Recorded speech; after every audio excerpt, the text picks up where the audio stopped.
Bismillahirrahmanirrahim. Assalamualaikum warahmatullahi wabarakatuh. Untuk kali ini Ibu akan membahas tentang lipatan dan gejala perlipatan atau fold and folding. Gejala perlipatan terjadi karena adanya gaya tektonik yang menekan secara horizontal pada suatu lapisan batuan. Bagian-bagian yang membentuk struktur lipatan ada 3. Yang pertama syncline, yaitu yang berbentuk cekung ke atas. B. Anticline, yaitu yang berbentuk cembung ke atas. C. Sayap atau limb, yaitu bagian yang miring dimulai dari anticline sampai syncline. Nah, ini bagian-bagian lipatan. Anticline, syncline, anticline. Bentuk-bentuk lipatan antara lain lipatan tegak, lipatan condong, dan lipatan rebah. Kita lihat perbedaannya, gambarnya di sini. Anticline, syncline, anticline tegak, condong, miring, rebah hampir jatuh. Ya, selanjutnya rekahan atau kekar, join. Berdasarkan cara pembentukannya terdapat 2 jenis rekahan, yaitu 1 shear atau compression join, yaitu rekahan yang disebabkan oleh tekanan. 3. Tension joint atau kekar tegangan, yaitu rekahan yang disebabkan oleh tarikan. Bentuk muka bumi akibat tenaga eksogen atau tenaga dari luar bumi. A. Degradasi, yaitu tenaga eksogen yang bersifat mengikis muka bumi. Berdasarkan penyebabnya, tenaga degradasi dibedakan atas A. Pelapukan. Menurut penyebabnya, pelapukan dibedakan menjadi 3. Pertama, pelapukan biologi, yaitu pelapukan organik disebabkan oleh makhluk hidup. 2. Pelapukan fisika, yaitu pelapukan mekanik, terutama disebabkan oleh pengaruh cahaya matahari dan perubahan temperatur. 3. Pelapukan kimia, merupakan peristiwa penghancuran massa batuan yang disertai dengan perubahan struktur kimia massa batuan tersebut.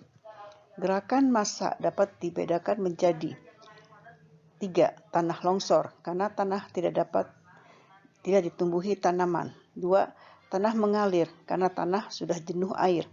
3. Rapan tanah, yaitu gerakan tanah secara lambat ke arah bawah. 3. Erosi. Erosi merupakan peristiwa perpindahan material yang mengalami pelapukan dari suatu tempat ke tempat lain. Berdasarkan penyebabnya, erosi dibedakan menjadi 4. Yang pertama, erosi oleh air yang disebut dengan erosion. 2. Erosi oleh es disebut dengan glacier. 3. Erosi angin disebut dengan deflasi. Dan 4. Erosi oleh air laut disebut dengan abrasi. Bagian B, agradasi. Agradasi terdiri dari A. Sedimentasi. Sedimentasi merupakan pengendapan material yang dibawa oleh angin, air, atau glacier. Berdasarkan tempat dan tenaga yang mengendapkannya, sedimentasi dibedakan menjadi 3. Sedimentasi fluvial, yaitu oleh sungai. 2. Sedimen eolis, yaitu sedimen terestrial, yaitu oleh angin. Dan 3. Sedimentasi laut atau marine sedimentation, yaitu pada pantai. Ciri bentang alam akibat proses pengikisan. Wilayah kikisan. Ciri wilayah kikisan ada 5. Yang pertama, memiliki lereng yang miring dan lebih tinggi dari daerah sekitarnya. 2. Alur erosi merupakan tanda adanya pengikisan. 3. Lapisan tanah yang menutupi batuan induk relatif tipis. 4. Daerah yang terkikis menjadi tidak subur. 5. Pengikisan pada dataran rendah berjalan lambat. Dilihat dari ketinggiannya, wilayah kikisan dapat dikelompokkan menjadi 4. 1. Wilayah dataran rendah mulai dari 0 sampai 100 meter dari permukaan laut. B. Wilayah pertengahan dari 100 sampai 500 meter dari permukaan laut. C. Wilayah pegunungan 500 sampai dengan 1000 meter dari permukaan laut. Dan D. Wilayah pegunungan tinggi lebih dari 1000 meter dari permukaan laut. Kemudian kita bahas adanya wilayah endapan. Apa itu wilayah endapan? Dengan ciri-ciri wilayah endapan, di sini ada 5. Yang pertama, terbentuknya daerah cekungan dan dataran di sekitar daerah yang lebih tinggi. 2. Memiliki kedalaman tanah yang relatif tebal dan dalam. 3. Biasanya wilayah endapan adalah daerah yang subur. 4. Adanya stratifikasi lapisan tanah.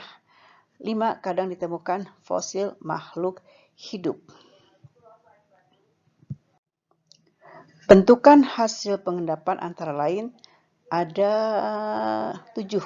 Yang pertama, delta merupakan hasil pengendapan sungai. 2. Tanggul sungai yang terdapat di tepi sungai. 3. Tanggul pantai. 4. Beting, yaitu endapan di tengah sungai. 5. Gosong, yaitu sama seperti beting, namun kadang gosong tidak tampak. 7. Meander, yaitu belokan sungai sampai 180 derajat. Dan 8. Sungai mati atau oxbow lake. Degradasi lahan dan tampaknya terhadap kehidupan. Degradasi lahan terjadi karena adanya A. Faktor manusia karena aktivitasnya, yaitu meliputi penebangan hutan besar-besaran, kerusakan lahan akibat manusia tidak dapat menjaga lingkungannya, pertumbuhan penduduk yang tinggi, aktivitas pertanian yang seringkali tidak cocok dengan kondisi lahan, pembukaan lahan di daerah pegunungan, dan lahan bekas pertambangan yang dibiarkan begitu saja. B. Faktor alam, yaitu bencana alam, iklim, jenis tanah, dan kemiringan lereng. Dan yang terakhir yaitu dampak degradasi lahan. Ada beberapa di antaranya, yaitu 1. Terjadi perubahan kondisi iklim. 2. Hilang atau punahnya spesies yang ada di dalam hutan. 3. Hilangnya berbagai jenis spesies makhluk hidup. 4. Banjir atau kekeringan. 5. Berkembangnya masalah kemiskinan. 6. Terjadinya erosi yang sangat intensif pada lahan. 7. Hilangnya keuntungan yang seharusnya bisa didapat dari hutan. Demikianlah materi kita hari ini. Mudah-mudahan kalian cukup mengerti dan memahami dari apa yang telah Ibu bahas di sini. Ya, mudah-mudahan ada yang boleh bertanya, silahkan. Bila tidak ada bertanya, Ibu cukupkan sekian dan mohon maaf bila ada kesalahan. Terima kasih. Wassalamualaikum warahmatullahi wabarakatuh.